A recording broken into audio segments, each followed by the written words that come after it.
to Cartoonist Kayfabe. My name's Ed Piskor. I'm Jim Rugg. Jim, I thought we could do a kind of director's audio commentary track, busting out issue 1 of Red Room. I ask you, do you have anything to plug? Indeed I do, Ed. I have my Patreon, patreon.com/Jim Rugg, where you can see how I make comics, lots of original art, scripts, basically my process, and things we talk about on Cartoonist Kayfabe are what I do on my Patreon. And Red Room cover is the perfect example. I go through the entire process, sketches, scans of my pencils, scans of the original inks, talk about how I put together this kind of homage cover. And I do a lot of that stuff on my Patreon. So if you like my art and you like what we do on Cartoonist Kayfabe, patreon.com/Jim Rugg is where you can see the focus on the stuff that I'm making and what has brought me to this point. So one example, this Red Room cover, soup to nuts, patreon.com/Jim Rugg. Yeah, and if I remember correctly, there's also a Kayfabe video showcasing the original art and some of the sketches and ideas that you had up front with this.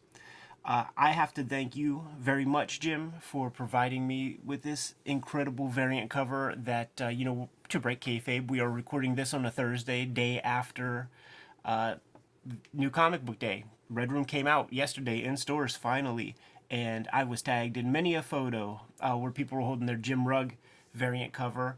Up front, though, I do have some thank yous for making this a hit, for making this, the most popular Fantagraphics comic book periodical that they've ever published in their 40-year history. Got to thank Peach Momoko for doing her variant cover. This is Izzy's Comics and Collectibles. I believe it's in Alabama, where young high school student, man, was a big fan of the Patreon, was a big fan of the comic. Not old enough to buy his own copy, but... Yes, exactly, man. Which, by the way, also received so much fan art already from people who are too young for me to send them a copy. But the son of Izzy, presumably, Bray's art provided this cover. That's an amazing piece for a high school kid. That's a good looking cover. Dude, that's like legit outlaw artwork. This kid could have drawn Mirage Studios, Ninja Turtle comics. He totally also created his, I didn't send him my duotone. Yeah. He figured that out himself, man. That's amazing. Down to the 50% sort of layer of the duotone art, because I was interested in that Turtles artisan edition where you could see that the duotone was a lighter color than a black line. Anyhow, man, a couple more, man. We have the Robert Hack cover. Fellow Pittsburgher, Robert Hack. For a store called Sanctum Sanctorum. Not to be confused with Santorum. A very different thing. Yes. The Third Eye Comics variant that you can get at any one of the, I believe, 7 stores that are part of the Third Eye chain of comics. And the Big Time Collectibles variant. I believe they serve the Asian community. There's a lot of sales that happen in the East, and I was hooked up with Big Time Collectibles. Big Time. Love the screen tone in the back of this one, the circular. Oh, yeah, I refer to it as the greatest screen tone pattern. I love it when I see it pop up anywhere. That's really cool. Yeah. They wanted to do perhaps another Peach Momoko because her work does really well out there, and she was just super busy, so had to step in, man. And I actually like this cover a whole lot. Like in some ways, I was like, why didn't I make that the cover to proper issue 1? And the people who chase stuff, they're like, that's the first cover appearance of 9 characters? I need this one. Anyhow, Jimmy, can we bust this out and kind of go through it page by page, talk about some of the stuff that's in here, the choices, the story, and kind of hit people to this universe? I'm going to point this out and we'll come back to it at the end, but I like the layout of the book, like the extra pages, and we'll see more of those in the back part, but I just want to note it since we are seeing inside front cover, super clean, and it shows off all the variants, very nice and crisp reproductions there, so I like the design of this book overall. Over 50,000 of these, almost 60,000 of these printed, man, and I see this approved by Cartoonist Kayfabe stamp. One hopes that it increases our subscriber numbers, so we're like Elon Musk's business, man. It's cyclical. Yeah, when you're buying your horror fan friends copies of Red Room, you're also spreading the Cartoonist Kayfabe good word. That's goddamn right, man. let's just jump right into things, man. Starts off looking at these mug shots. Still Valley, that's the local school district here, man. I always like that name, Still Valley. You know, it seems hard, it seems tough, and we have our guy. I was trying to create some. And by the way, people, like read the comic before you watch this video Spoilers abound. yeah, there's gonna be tons of spoilers, and I wanted to make sort of our main character here confuse people into thinking that he might be affiliated with the cops. But then you realize, well, to confuse you into thinking that he is a member of the force. You know, the rotund Bullock like detective. When in truth, he's just a clerical dude at a courthouse. And the reason for that is because when I was reading a bunch of books on serial killers, Jimmy, you might realize it might be weird to discover that it's really hard to come up with motivations to kill somebody, man. So like I had to read a bunch of books about the profiles of serial killers and stuff, and it really does just turn out that they're kind of an aberration and fucked up, but they do have a lot of similarities in mind. One of those similarities is they're at least fascinated with the process of law enforcement, police. The BTK killer was like a code enforcer of his like local municipality and junk, and this character is a little BTK inspired. It's a good note, Ed, because true crime is so popular. Yeah. And it's almost like, again, like I always think comics for everyone. So the true crime fan in your life that you want to buy a comic for whatever holiday, birthday, something, a little gag gift, this is perfect for them for those research reasons. I love this car scene. And I was admiring the lettering, reading this in print. The print edition really turned out well. I've been reading iterations of this on my iPad, and Yeah. I have no problem reading comics on a screen.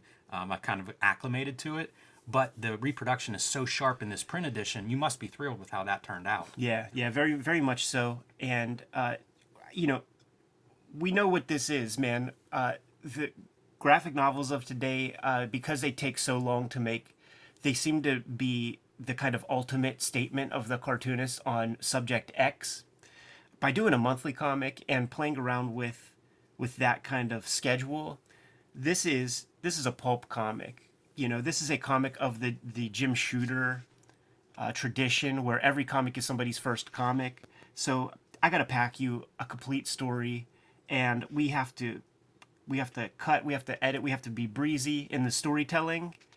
And I promise you, there's not going to be much emotional core to these comics. Like you need to go somewhere else for that, man. If you're looking for crazy shit, this is the place to I go. love the movement on the page layout here of the cars zipping in, and then as we read out, the cars following our reading direction.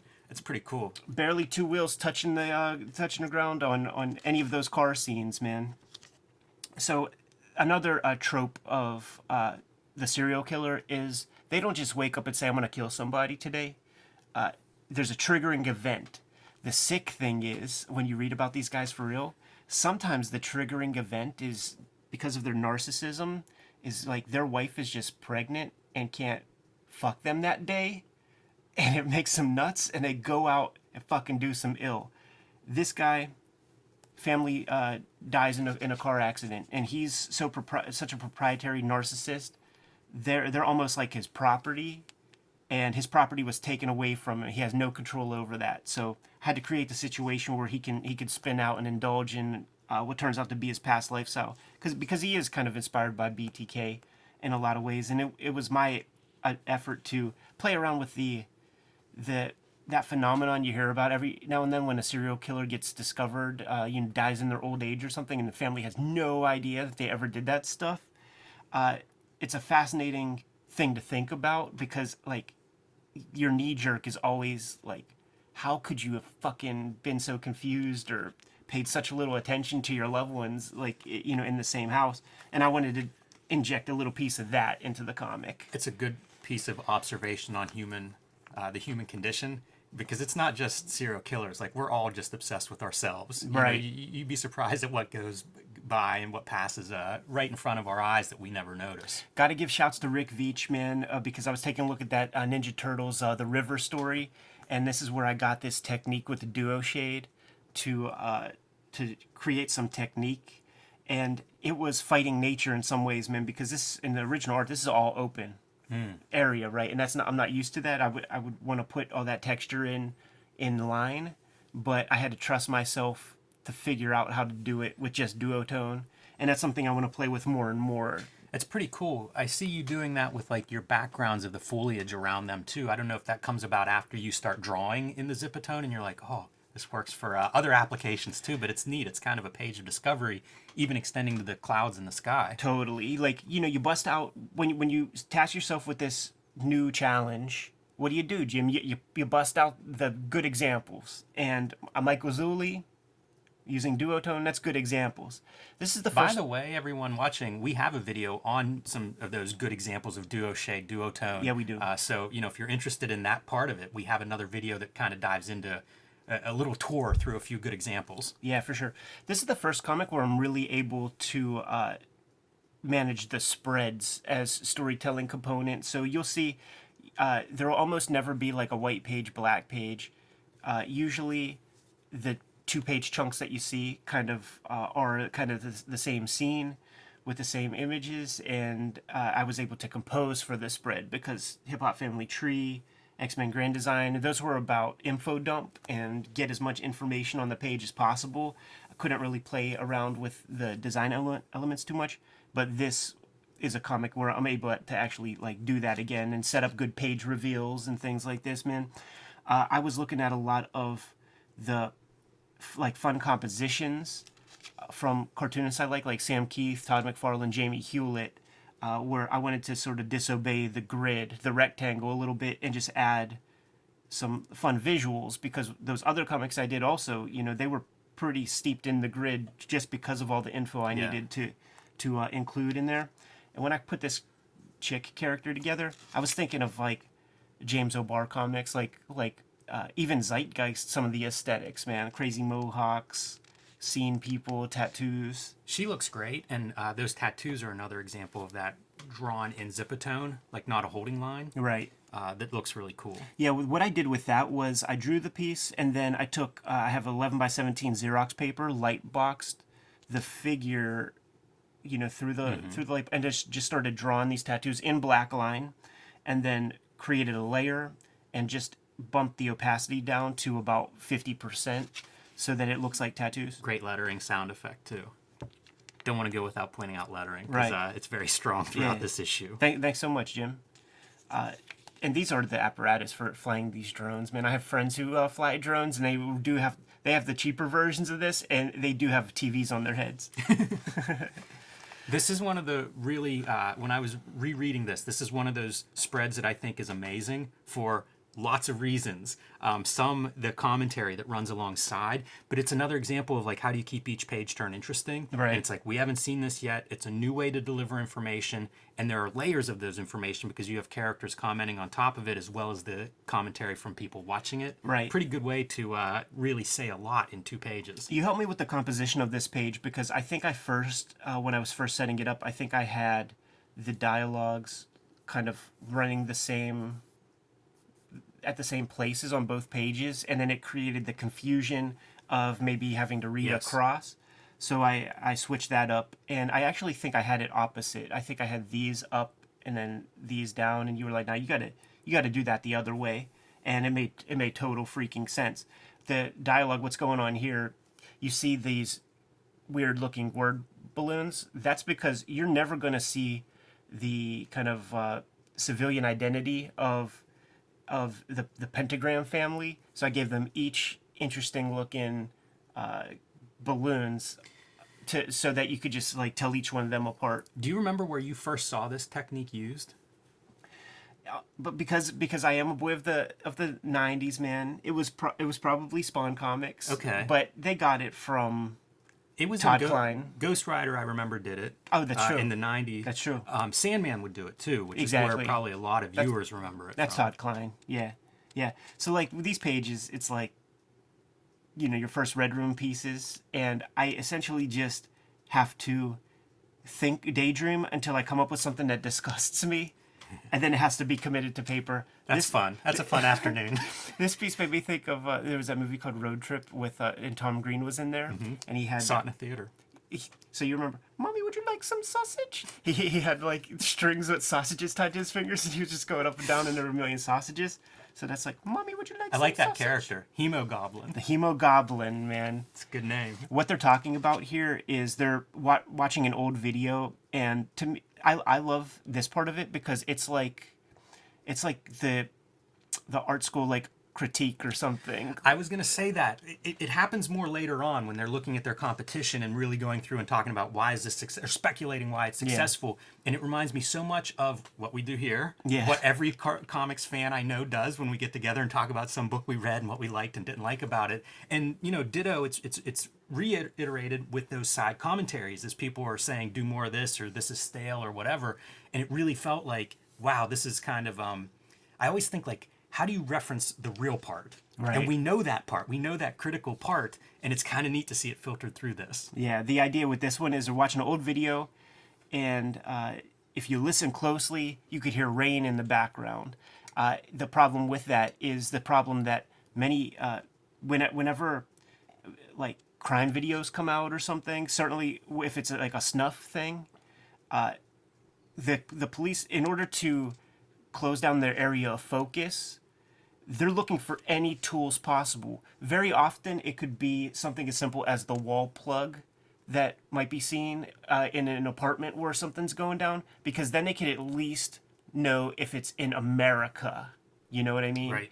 And the idea of using Doppler weather readings, man, for like this particular date, find everywhere in the world it was raining, and that does narrow your focus, and you need every clue you could have in a world where you don't even see the skin color of the villain, and you can't identify this guy, man. Shit, put his shit on the news. If people know who he is, they'll tell you. We last saw our little punk rock bumpkins were captured by like a guard. And by the way, this piece with the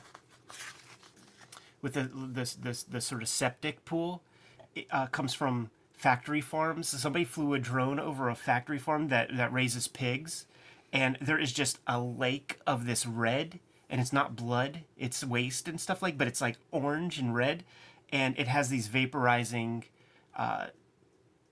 squirt guns basically that, like, when that lake reaches a certain level, these vaporizers basically like shoot the waste into the sky in a vapor form, and it carries over to the local town and cakes the cars and junk like that.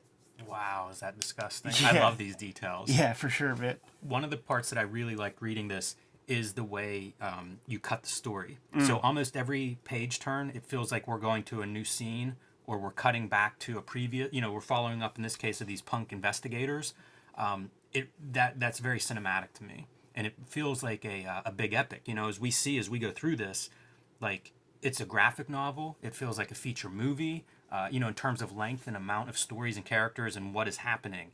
And I think that's a really good storytelling technique of like that deliberate pacing of like, okay, let's unfold, B storyline here for 2 pages. this first issue, I was reading all the great first issues. Jack Kirby's the best first issue creator in all of comics, so you got to read all of the Fourth World stuff, Elementals, Eternals. It's something I was really like focusing on a lot to try to like start this comic series off right. And then what you have to do is you need your naive character to sort of wander through the thing. That would be our fat guy, Davis. Even though he's a bad guy, he's not innocent. So using the term naive might be a bit of a misnomer. Wow. But he's the guy who's kind of new to the game, and we're gonna slowly learn some of the rules to this world. You don't have to be given all the rules, but you get some of them. When you were a kid growing up, was the Georgetown Hoyas logo Loved it. a popular one? I loved Bulldogs, so I would draw that stuff all the time. That was an elementary school drawing of mine, that mascot head. Yeah, me too, man. That was such a popular icon of our youth. So their house, man, the Thelema house, a bit like Winchester Mansion kind of thing, man. So enter young Horace, who has to dispatch of this guard, man, because they're running a tight ship. They're running a big business here, and they really can't have people showing up unannounced, and even the guard that found these kids has to be dispatched because these kids can never see the light of day ever again. You don't get to see the Pentagram characters very much, but you get little pieces, and it might be subtle. You see, she's a brunette here. She says, "Meet me in my media room," whatever, and then And she's he makes an allusion to a costume, the a costume slip or whatever. Yeah. And that's it. It's that her face is exposed. right. She has a wig there. Like every time you see her, there's going to be some different hair because I don't want you to know if she's a brunette. I like this sequence a lot based on, how to make comics 101, and it's always have characters doing something. Yeah. And so, throwing back a shot conveniently also exposes his neck for what's coming next, but it gives the character something to do in that panel. Right. Yeah, it's one of those things that you just it's hard to think of this shit because you and I are chatting right now. Our arms aren't doing shit. We're just sitting there talking. You know what I'm saying? And that's what people naturally do, but it is boring to look at. I also like the attention to this house and this setting, right? Like the I don't know what you call that, but it's like the hidden panel behind the painting and stuff. Feels like this was a staple of my Scooby-Doo upbringing. Totally. And it makes me think as soon as I see this, Wayne Manor should be way more interesting than it is. I don't know if there's ever been a Batman story that actually makes Wayne Manor interesting, but why not? It's this old house that has the Batcave under it. I'm sure he's tricked that place out in case there were some worst case scenario of home invasion. Bane shows up there and breaks his back. Yeah. Even regular rich folk have panic rooms and stuff, places where they can hide in case some bad shit goes down. Flip the page and we have the funeral sequence of baby sister and matriarch of the family are dead from that car accident. And this sequence right here is that's my own little bit of like autobiographical pet peeve stuff where the people are shaking the guy's hand, the widow's hand. It's all the platitudes, cliches, and bullshit that you hear that people feel obligated to say. So it's like, oh, she's in a better place. Yeah. Time heals all wounds. All part of God's plan. Everything happens for a reason. Everybody who says those things could suck my balls, man. I hate that shit. I like the use of the blacks and whites on this page. The black in the mostly is clothing for the mourners, but the white of the page of daylight. Right. Most funerals going to be held during the day. Yeah. It's a very different mood than the previous spread. Yeah, you'll see that often. When it's Brianna pages, you have the white of the page. When we're dealing with Red Room sequences, we're going dark. And splatter. Yes. Some of this stuff might have been done around talking to McFarlane and playing around with like just bone panels. Like why the fuck not, dude? Absolutely. And then the jagged McFarlane panels. But then because I'm thinking about the spread, it's like big image here, anchor panel opposite on this page. Doing 4-panel pages after coming off of like 7 years of 12-panel pages. This shit's a fucking breeze, dude. This is the sequence that made my dad really disgusted with me. A fan. Yeah. The dude that took me, to see all the most ridiculous flicks of like knife in the eye, no nose, already gnarly as hell. This is when I started figuring out some cool techniques with the duotone, by the way, of like, you go in there with the duotone, you cut in some white on the duotone, but then on the top layer, with like a 5-pixel brush, just throw some straggling hairs, and it really works, man. Like I like that technique a lot. You know what? Go back the previous page. I love this transition.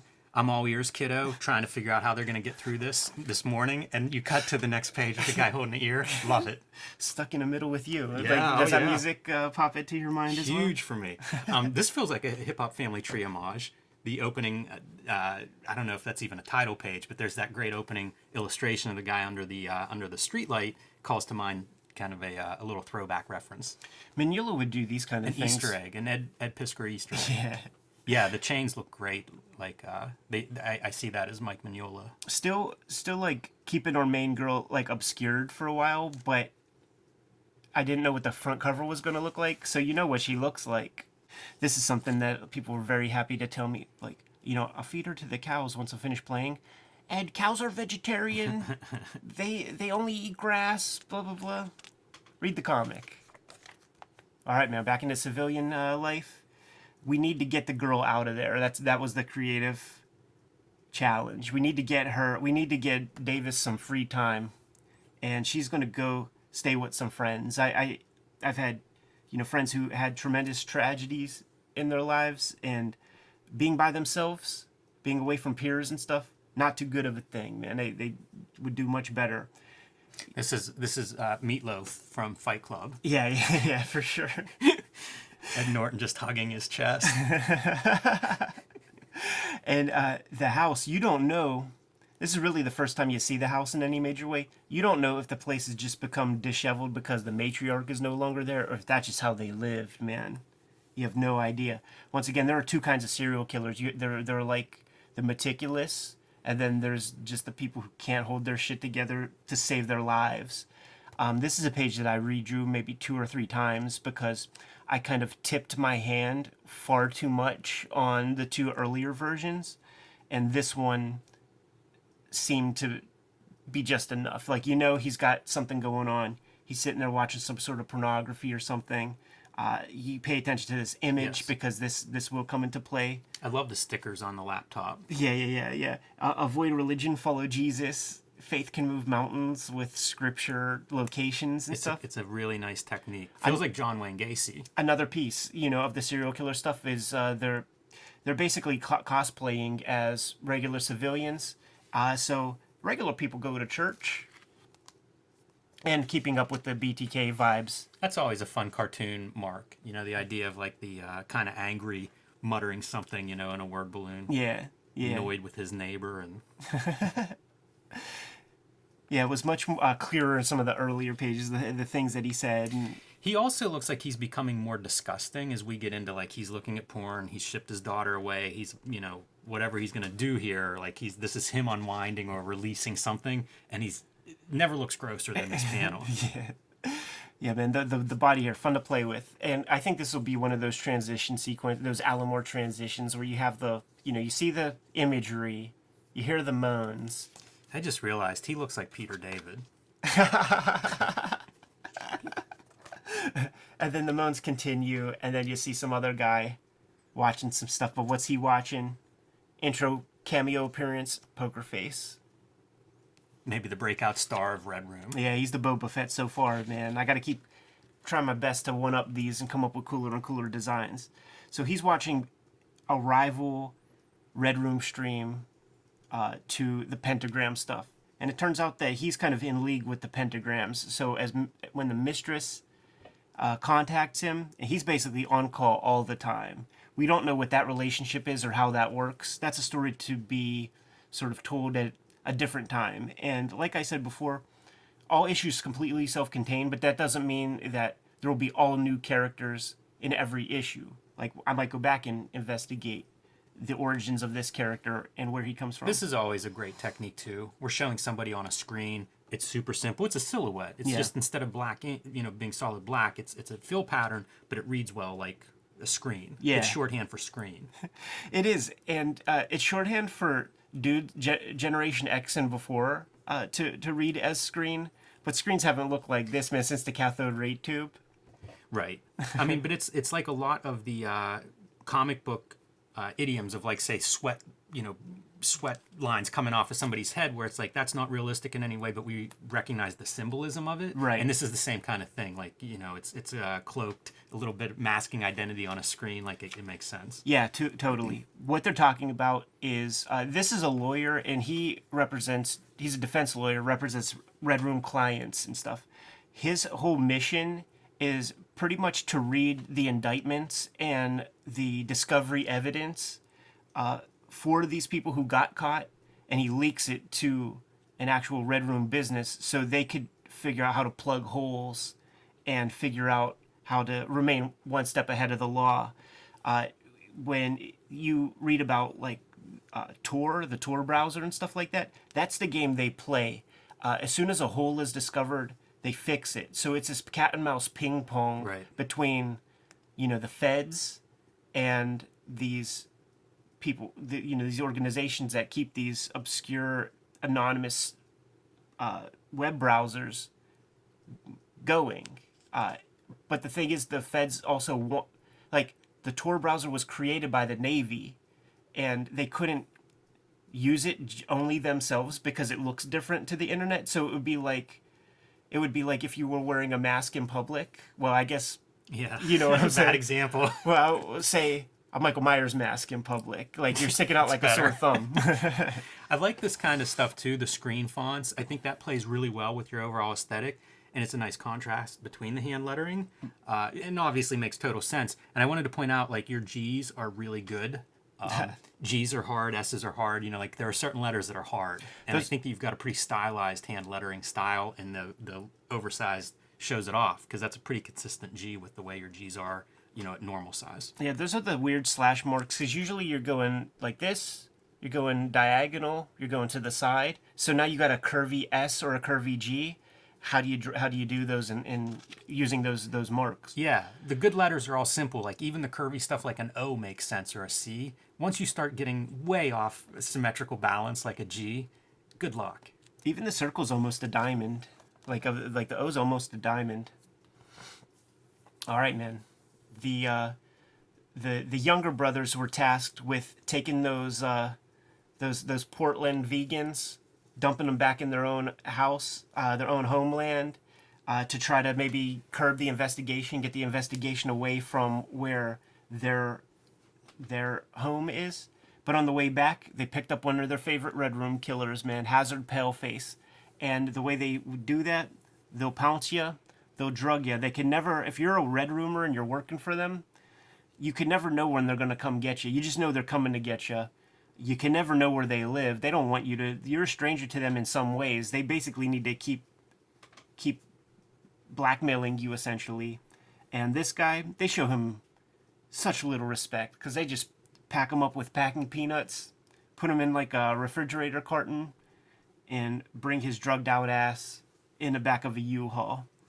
I don't think, like, we just have our little dude using a box cutter on the middle of that box.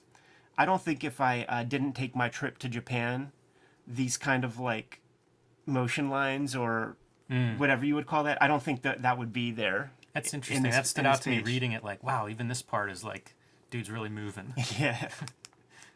The packing peanuts, you know I was on the phone with somebody bullshitting, just having a good old time, man, and just doing as much other stuff as possible while drawing that stuff because that was ridiculous. And when I do things like this, it does make me curse myself, and I get upset that I'm not as smart as Jaime or like Alex Toth because they would have like figured something else out to get that across in a shorthand way. This kind of mark making though is part of what this book is. Yeah.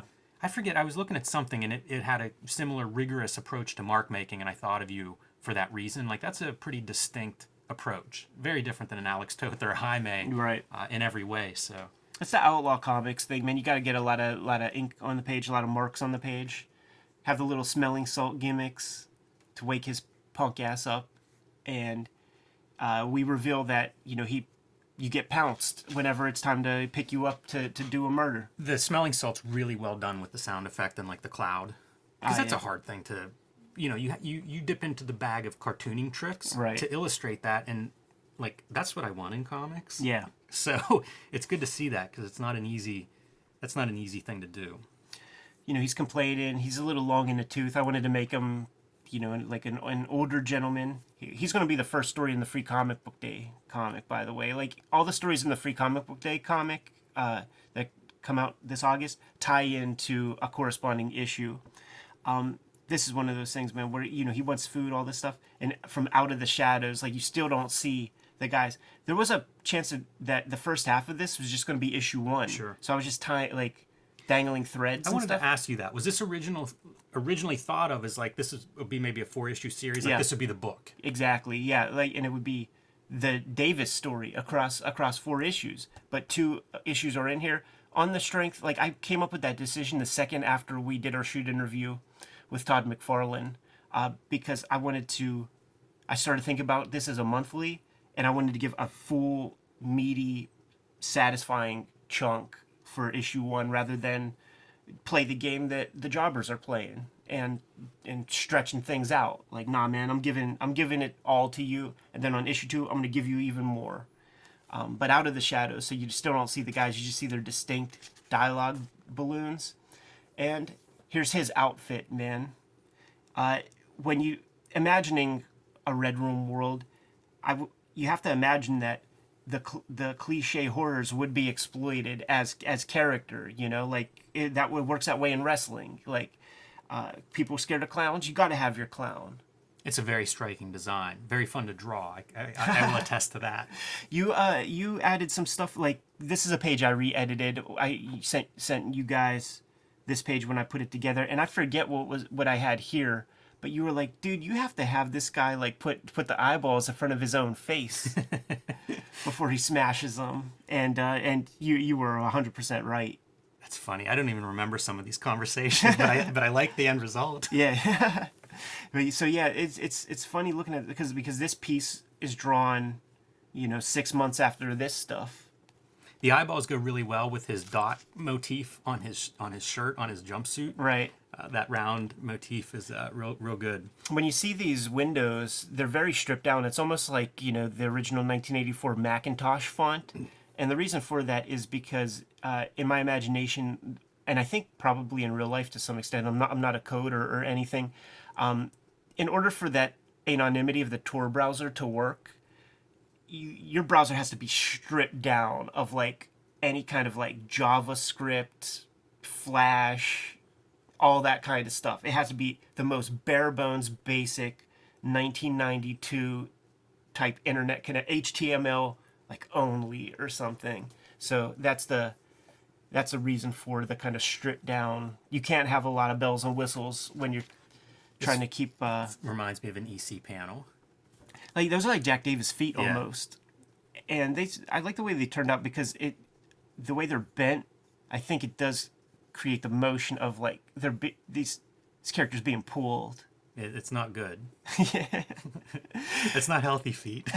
And you see these like goofy looking characters, and it's just like what we saw some other victims that are real gnarly and gross and stuff, and it's like, what the fuck are they? I'm still dangling that piece. I love the little details too. For people who have bought this book and you're going through it, go through it again and look close, because it's like the pencil being chopped from the pencil shoved up the nose, and then the axe through the nose results in the pencil being cut in half and flying out.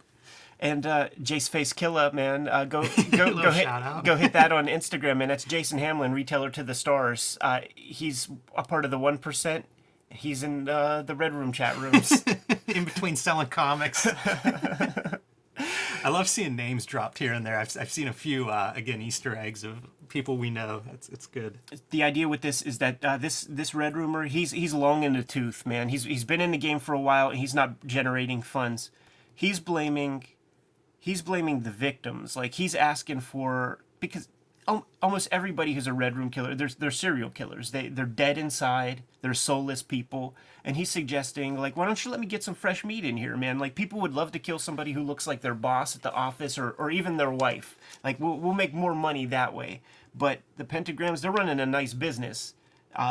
We saw that they don't even want the sound of rain in one of their videos. So they never want to chance the possibility of somebody being identified in one of their videos. They have other ways, man. That reminds me a lot of wrestling. Like that's the other thing besides some comics stuff that resonates with me going through this is the wrestling concepts. Yeah. And that feels like one, I listen to a ton of podcasts on wrestlers, and new gimmicks, new costumes, new opponents, like it's all the stuff these wrestlers push for and complain about, and it feels right in line with what somebody would be doing. Point the blame elsewhere if my numbers aren't where they should be. So now they have to, sort of debrief, and Paleface, he's going home, and you got to get drugged to go home. We can't let you know where you're at. But the conversation that's happening up in that window is kind of remarking about how the Red Room killers, it's akin to pornographers. And on Howard Stern, this would happen a lot, where they would have some audio verite of the moment when a porn star is first instructed and told that this video that she's making is a MILF video, and she's 26 years old. Because you show up for short window of excitement for the people who watch this kind of stuff, man. And he, they dressed him up in other gimmicks. They've done everything they could with him, like wrestling, right? People aren't buying it anymore. So he's done. Yeah, it's a good. I think that's a really good observational detail too for the cycle of this kind of sensationalism. Yeah. Back to our girl Brianna. She's the only kind of civilian in the comic, man. So I just like kept wanting to go back to the real world a little bit, and also just continue the cycle of this ignorant family member who lives with a deranged psychopath, man. Some more fun with panel borders. You know, indicating the smoking. Right. I thought this panel was impressive because there's a lot of expression that you're putting into her face. It's a big panel, so it's not like you can hide that. You know, if you behind poor drawing or whatever, as a large panel, it's going to show off. And I thought, reading this, like, I would not have taken that panel on. It would have been a long shot. It would have been her, you know, crying in her friend's shoulder. Anything to avoid drawing that face. So pretty well done. That's tough. I was working on some stuff in the sketchbook, and I remember thinking, I think I read somewhere that Klaus cited himself as being like the first dude in comics to draw that little like cleft piece like under the nose, whatever that little gimmick is called. And in my sketchbook, I was drawing the crying girl, and I was like looking in the mirror and, you know, making the facial expression.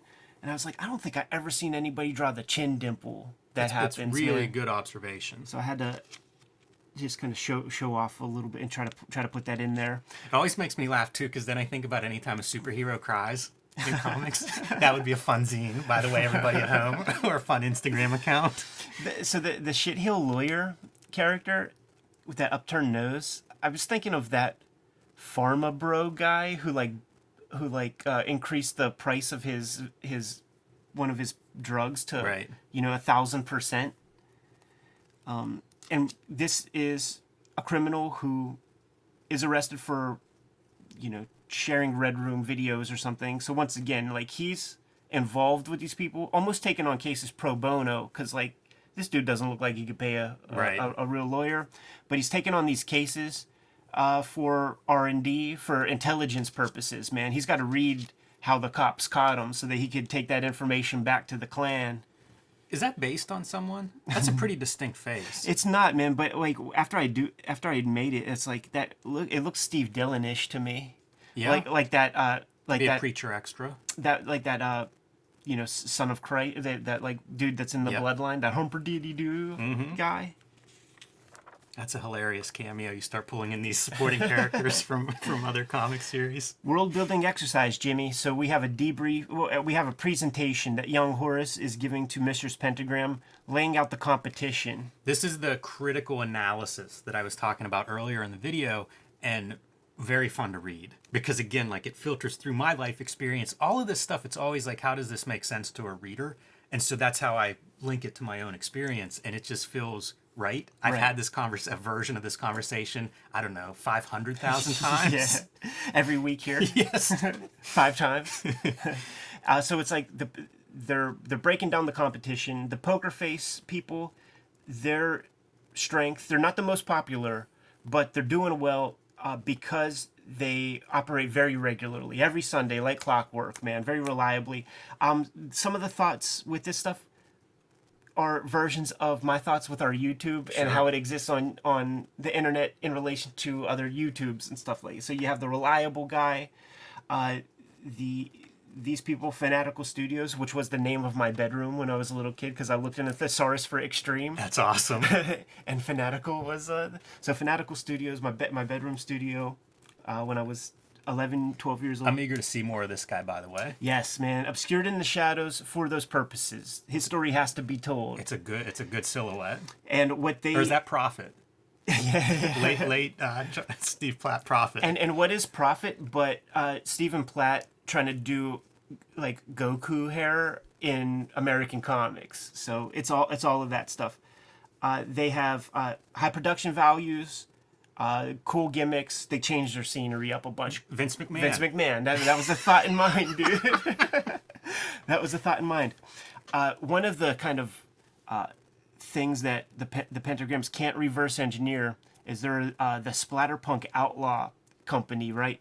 They're able to kill people who look real, and that's where their success comes in, man, because they're not flashy, they're not cute about stuff, but they have real looking people. And you know, if you don't like Mark Maron, and you see this episode, it might be your favorite episode of Red Rooms, you know? I actually like Mark Maron a whole lot, but that's when I drew this and would post this on Instagram, that's what everybody would say, and I didn't think about it or see it, but That's now really I can't funny. now I can't unsee it. I'll give Marin a plug. He had an Eddie Murphy episode recently that was really good, and it was Eddie Murphy talking craft. In some ways, getting into this kind of nitty gritty with his coming up in comedy, which was fun. Mark Maron. And I hope he sees this. He's a comic dude. He had And clouds also on. Glow. Right. And Stan Lee. When's that Stan Lee biopic coming out, Mark? You're so right, man. You're so freaking right, dude. So the number one Red Room business operating, they call her a unicorn, Sarah Jane Payne. It's a pretty lady. Well, not really, but it's a lady. You see her face, and she's physically altered. These are supposed to be like self-harm gimmicks course, all over yeah. the place. This is the image that you saw in the reflection of Davis's glasses many, many pages ago, but it was cropped so that you maybe could think that, that's her own fingers in her mouth. Until you realize the true gravity of the situation. So you see her face, she scantily clad. This is like you go on Twitch and you have the kids that can play a video game really, really well, and they have 6 viewers, and then you have the titty chick who has 4,000 viewers. So she's the unicorn, and there's a real world component to this too, because there are 6 subcultures of porno where they have ladies like stepping on shit, and it's usually masked people from the third world or something doing this stuff. But every now and then, some girl next door in Miami gets arrested for this shit, and it turns out that she's like the superstar of these sick fucks. So like that's sort of inspiration. I like for that she's arranging, like compositions with the pieces of her victim. Yeah, just That a real feels very social media conscious. just a real sick fuck. Yeah, the Instagram thoughts. And Nice wallpaper, creating that gray pattern. shouts to Terry Austin, man. I grabbed this Zipatone because it was a tone that he used with the John Byrne X-Men's, man, the exact one. Made sure to use that in my X-Men comic. It's a really cool thing for a cartoonist because it's relatively simple. It's applying screen tone. Right. But it creates like a very believable, we've got a whole setting now. Right. And just like selling his height, with like just that wall plug. It's like Puck. Totally. With that like hipster mustache, man. You can't like a character with that. So this guy just ran off and delivered. They're talking about a video that Mr. Pentagram just saw. We saw that Hazard Paleface. He's long in the tooth. He's done. He's gone. Some new blood is going to be in the mix.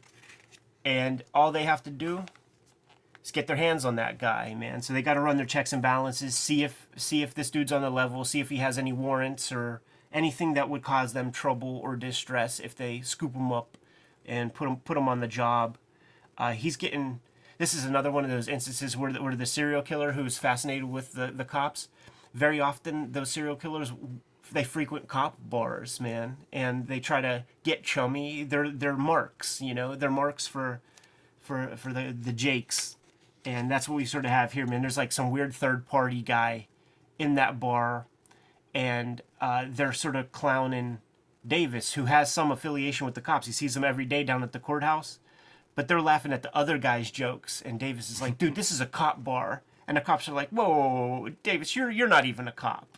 I think about, did you watch the Toys That Made Us episode with the wrestling figures? Yes. And there was that guy from the toy company who called himself Heat Lightning or something like that. And he was just a salesman, and Hulk Hogan took a shit in his bed.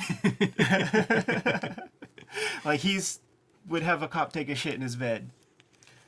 As he leaves, once again, keeping the faces obscured, man.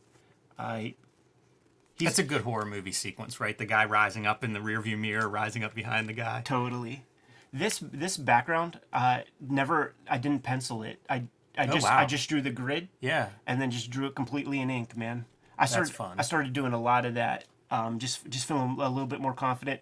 Sort of on the strength of hanging out with Tilly Walden one day and watching her just draw backgrounds, not even using grids, but not even penciling either, drawing a fucking grocery store before my eyes in ink. I had to step up my game a touch. Pretty good effect. This is Sin City, That Yellow Bastard, Hardigan, hanging. This is the end. Black? No. Yeah, It's that cool. pace, man. It's great. It's one more of those techniques of like just keep each page turn a surprise. Keep bringing this new stuff in, new page layouts. Keeps the reader interested. Shouts to Billy Kincaid. Of course. A little bit, man. A little bit. Except really showing off those baloney nipples. They're man. disgusting. Maybe the grossest part of the comic. Yeah, for sure. or maybe those chiclet teeth, man. Those are like the violator they're foul teeth. too. So finally, you get to see a little bit. This would have been issue 2 if I would have sold out and been, jobber minded about it. Show you the guys, man. It turns out I just teased you for 30 pages about what they look like, but there's the Thelema family. They cut down our guy. This is the issue where this is the part where we have both stories intersect. And he's at the Red Room house, man. I drew this page the week we covered the Todd McFarlane, Marshall Rogers G.I. Joe comics that had a panel with an Uzi in the nose. Wow. And I don't remember how I was going to lay this out, but it seemed like a good idea at the time. You should get an Eisner nom for letterer, which is the Eisner I crave in my life. Right. But I love the click. That's really good with the bullets. It cracked me up to draw that. If they show it's so like the ridiculous. montage of how the nominees, this is the piece that should be like slow scan down click. It's so ridiculous. I love it. I'm going to call attention to the white. Yes. This is really interesting, and I think it's a great choice you made early in this process where, like, this is not technically a black and white book. Right. And white becomes a color that you can use, and often that's for word balloons, which is great. I appreciate that. I'm reading this in bed, and, my lamp next to my bed, not very bright, so that white really helps. But then being able to use it for a narrative purpose now and then, it's really cool. It's this, like, color without actually being another color. Right, yeah. And the idea with it here is flashback sequence. Very slick. So it's an inversion of everything we've seen. And that was my way. Like, I would have done it with, let's say, maybe no panel borders if it was a white page. But I had to think of something to make it not be part of the regular narrative. That was the thought there. 2-page spread. We have the girls are going to Comic-Con. Brianna dressed up as Enid Coleslaw. That's great. And her friend Taylor is Merle from Metal Gear. And if you don't know who Enid Coleslaw is, everybody, do your homework. You won't be disappointed. Right. And they are in Pittsburgh Comic-Con 1994. That's a good comic convention. Pittsburgh Comic-Con 1994. Also, another thing worth note is this half of the book drawn on 9x12 paper. Oh, interesting. As opposed to the 11x17 of the first half. So that's a very small drawing. Yeah. I thought this was a really good Comic-Con. This is too, especially with like the lettered aisles and rows. But I thought this was a really good Comic-Con piece. Portly Deadpool back there. And these girls, like, they're going to a VHS seller, buying a copy of Cannibal Holocaust.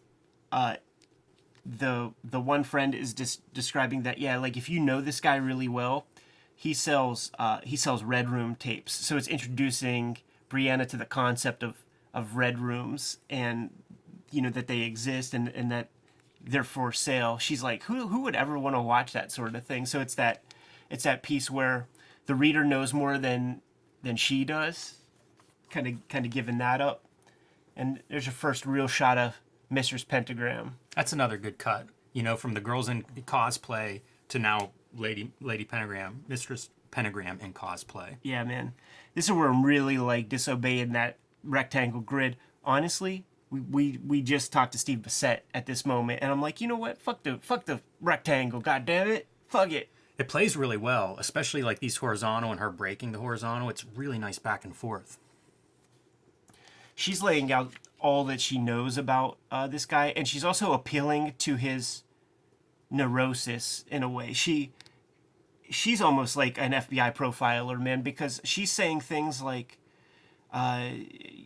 I bet you hate that, you know, your property was taken from you when your wife and daughter were killed. You feel you feel you feel guilty that you're so happy that you're unbound now. Like, just like appealing to all this stuff that this guy is feeling, because she's dealt with people like this, you know, her whole life, basically. And she's leading up to the place where they cue up the tape. Major Slaughter, we know everything about you. She works really good in silhouette. Go back for one. Like when you see her in silhouette there, it's fantastic. Those little spikes on her head really kind of give you enough that she reads really well, and you can express some menace in it. Yeah. It's kind of a, it's, you know, it's a strong design that works in silhouette like that. It's that Frank Miller thing too, where you just cut it out and don't even put any tones in there or any, just shapes. Yep. Just shapes. So earlier, whenever Davis was getting rid of his daughter, she was going off in the car. This is what happens when he's free from his daughter for a weekend and he's going up to the cabin. He alluded to going up to the cabin. This is what he's doing, man. This is what the lawyer found. Yes. Whenever he was trying to help, how do we improve our numbers? How do we find somebody, some new talent? Yeah. And what they do is, like, the lawyer is able to get discovery evidence. So he's able to get some of the feds' Trojan horses that are used. They take the Trojan horse and they weave it into their own programs.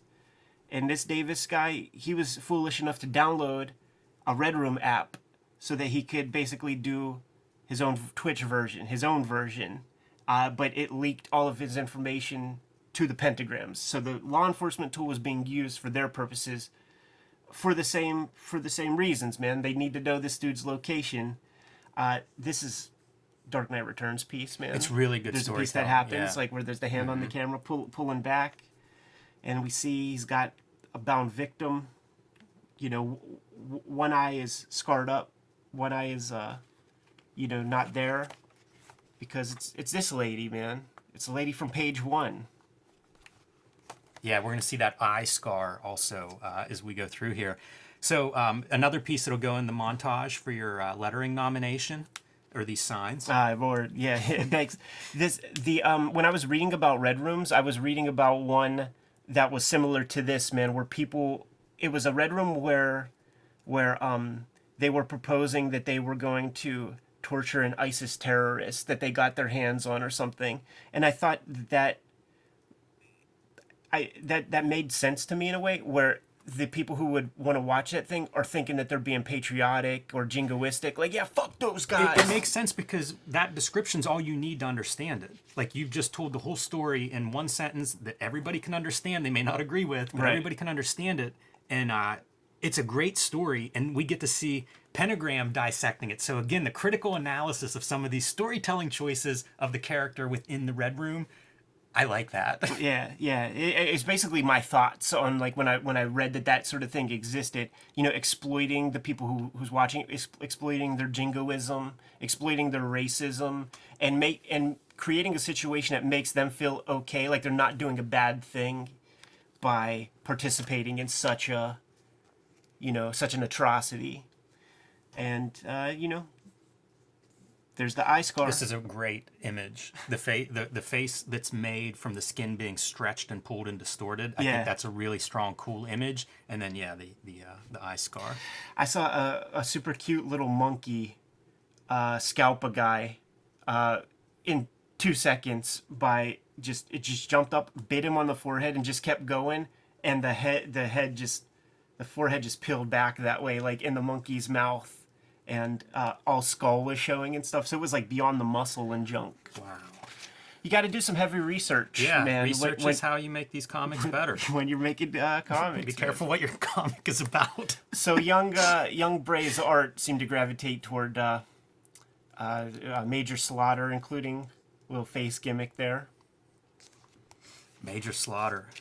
Hope he doesn't get busted for stolen valor. Yeah.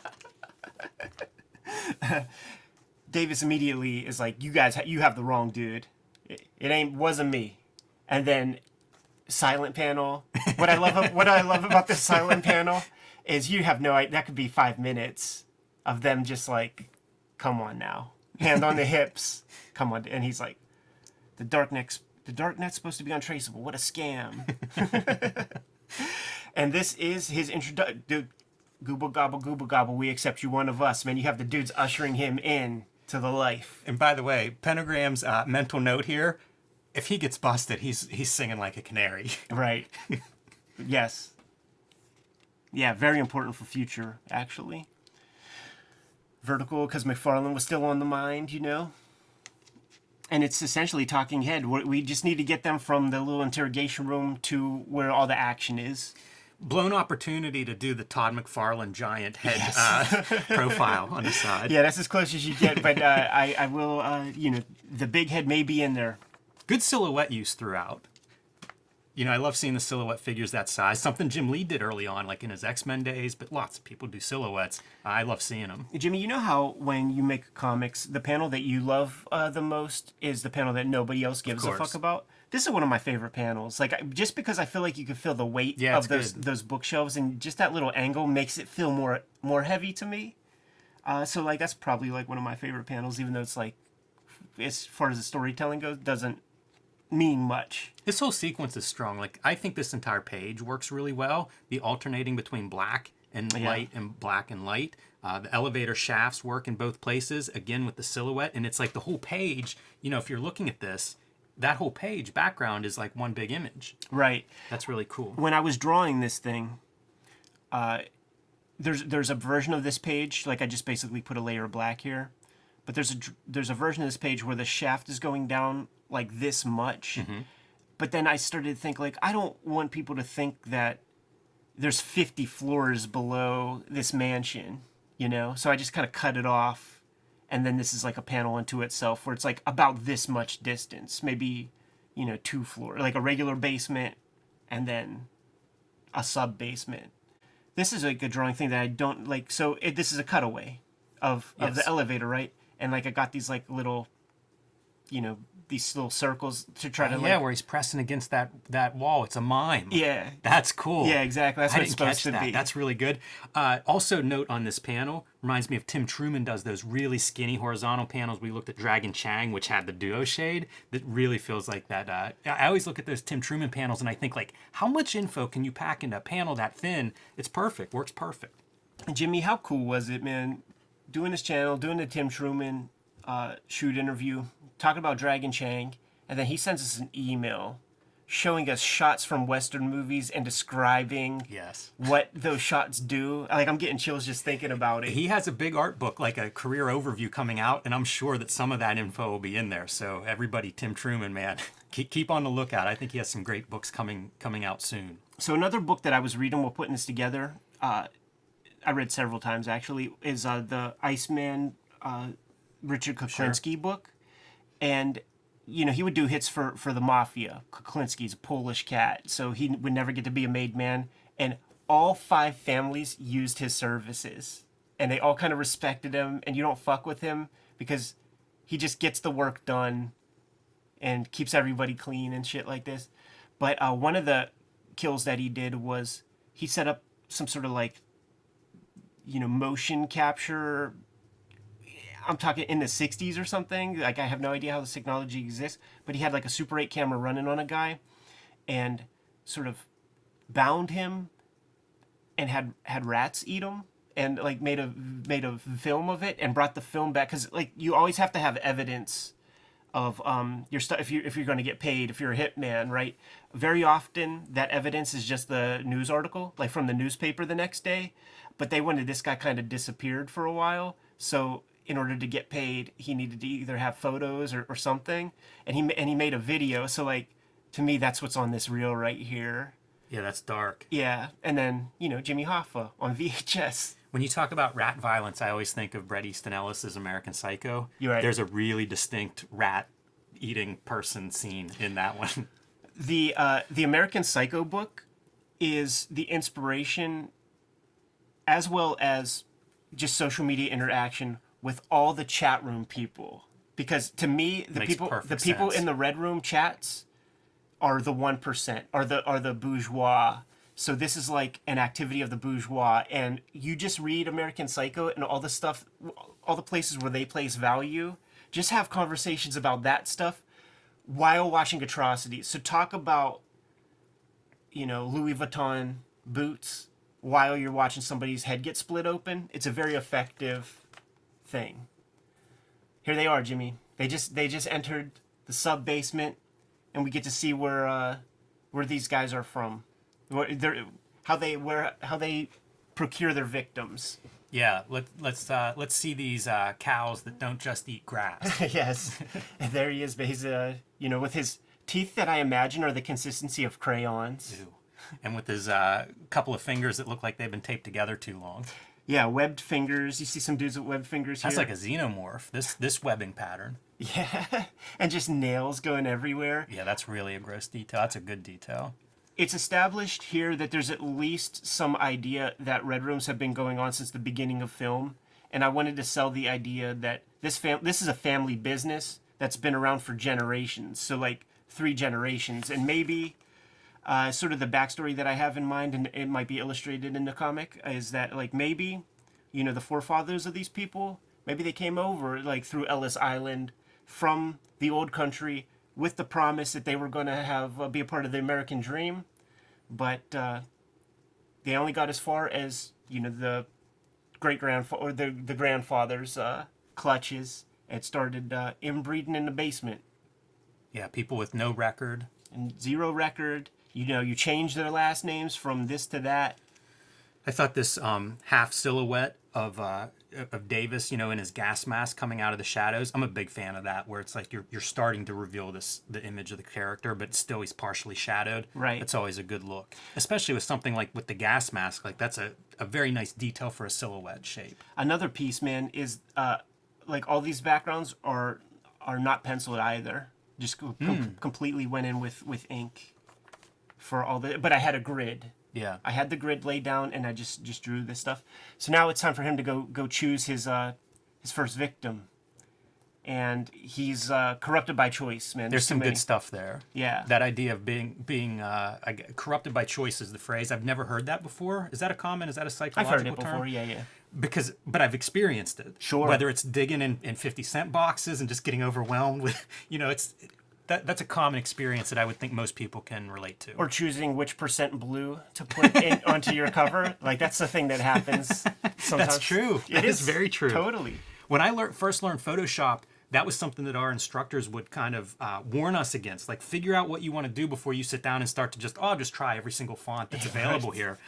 Because you would see people waste literally hours of just rifling through what I think is probably ultimately semi-inconsequential. Yeah. It's little details that don't matter. It's the guy that redraws the dresser in the back corner of the background in the corner of the page 50 times, and it's like, boy, that's misspent energy. Totally. I would see that with the kids that when we would do workshops, man. I like this image a lot. When I was going through thinking about cover designs and stuff, I had done one that was sort of built around this image because I thought that was a really good, scary. That's the slasher movies that I grew up with, right? Right. Put a good mask on him, that big, bulky, menacing frame, just all works. Buttons in perspective to sell you on the globe of the tummy, Yes. dude.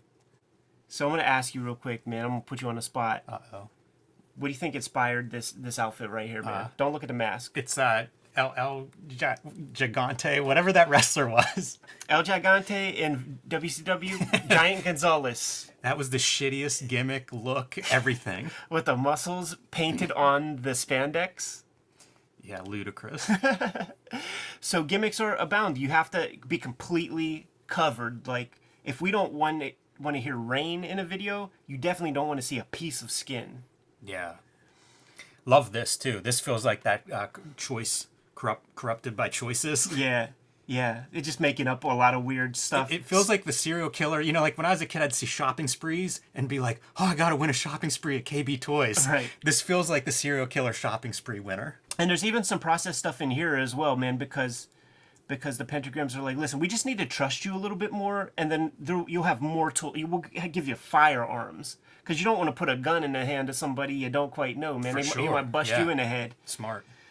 So, stuff like that. And this is where we get into some sick kink shit, where he's like, can we have no video on this? Because I want to keep the screams for myself. It's kind of important to me. No audio.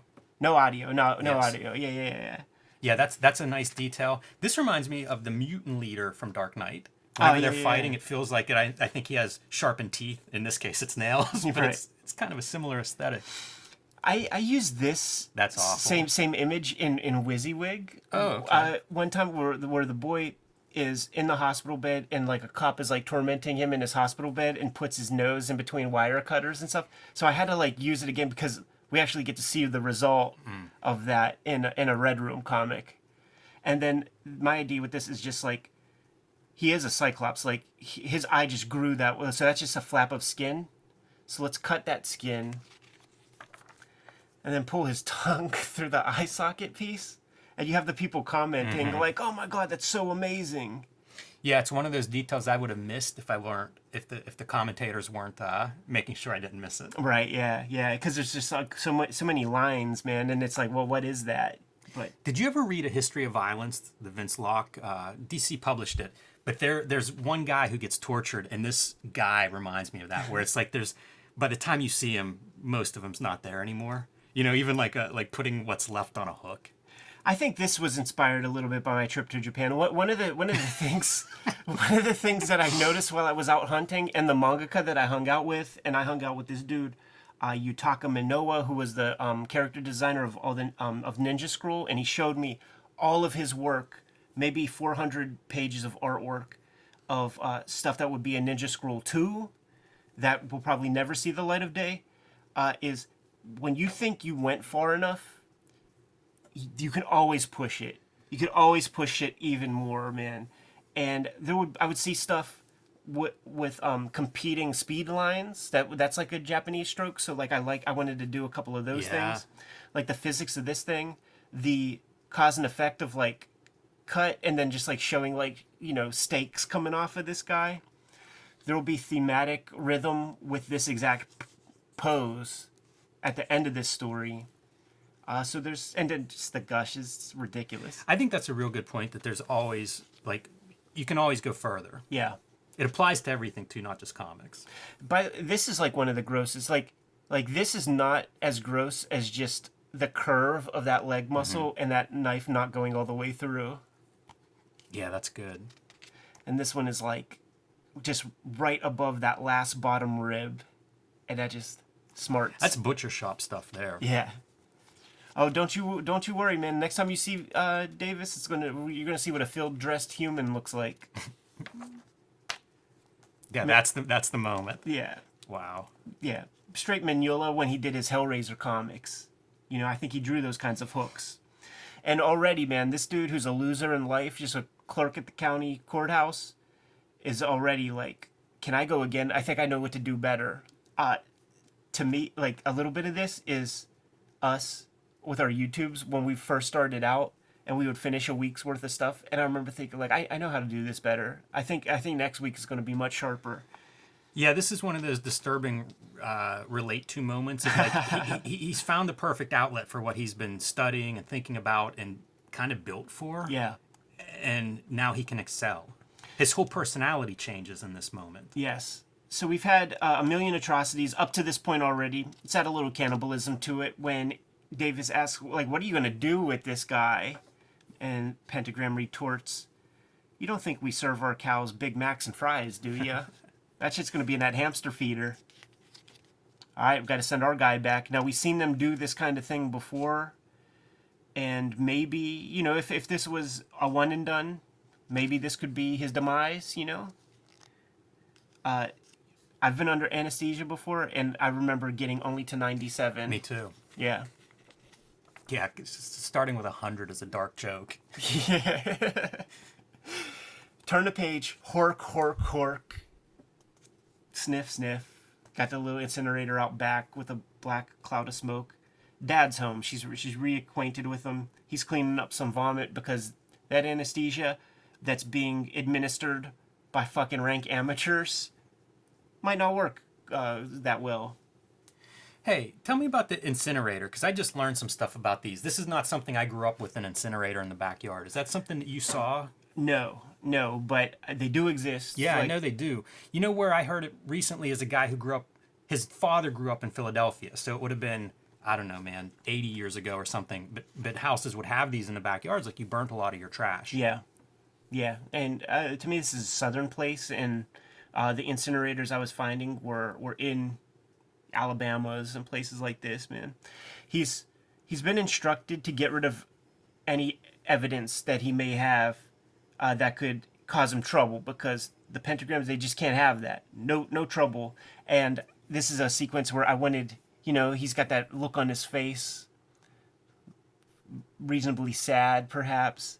She's talking to him and he's just staring out the window, and then it's, oh yeah, I'll have some toast perhaps or something, just staring outside because he's burning who knows what bras and panties of past victims, necklaces, whatever, pieces. Tongues. Yeah, here's that same pose that he had,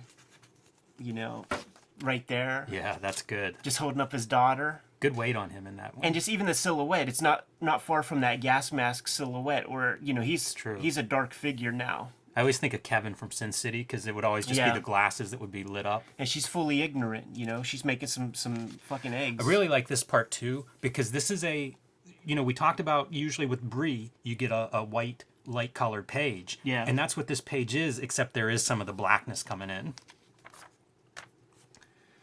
And it ends with a little moment of domesticity in a place that's, could use a helping hand. Ends with, oh yeah, this is funny, man. Made some investments early on. Like, they don't teach you kids about compound interest. Like, what does he know about compound interest? You know what I'm saying? But he made a lot of Bitcoin. He's trying. He made a lot of Bitcoin yesterday, man. And it ends with a tender moment. Dad, you're such a nerd. Thank you so much. Back to the note I made about overall design for the book. I think it's very attractive. Easy to read. You get to this, very clear, very clean.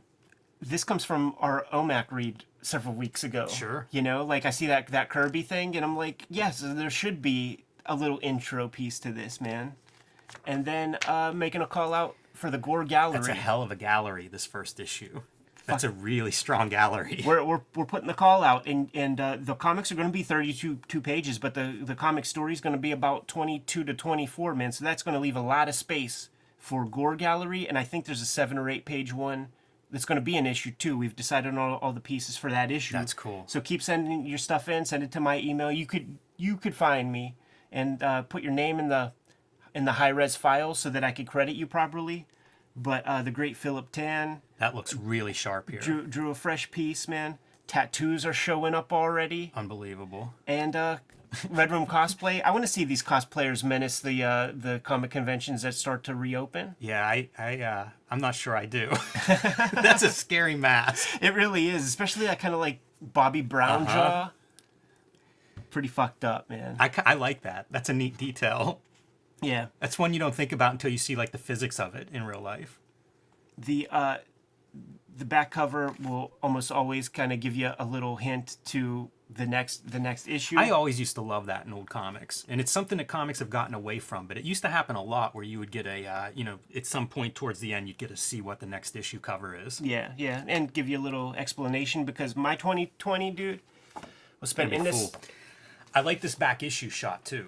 Really good graphic, like disturbing image. This is the kind of stuff that stores we bag and boarding to avoid showing that off. But I love it. It's graphic and in your face. I had a shop manager come up to me while I was digging for comics yesterday.